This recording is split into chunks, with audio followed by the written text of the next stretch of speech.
We have given representations to the Prime Minister also, Home Minister also. The devastation that has happened in that area is complete.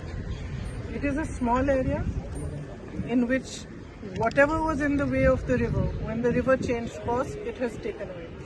So it is not just a question of people losing one member of a family, or maybe some part of their home, or some part of their life. The people who are affected have lost absolutely everything. There are people who have lost every member of their family, young children. They have no support system. And in such circumstances, if the centre cannot step up, then it sends a very bad message to the entire country actually. And especially to the victims. The Prime Minister visited, he met the victims. I personally spoke to them, and even after he met them, they expressed that now he has come, maybe we will get some relief from the centre. 4 months have passed and that relief has not been forthcoming. So I have appealed to the Home Minister and he's listened to us very kindly.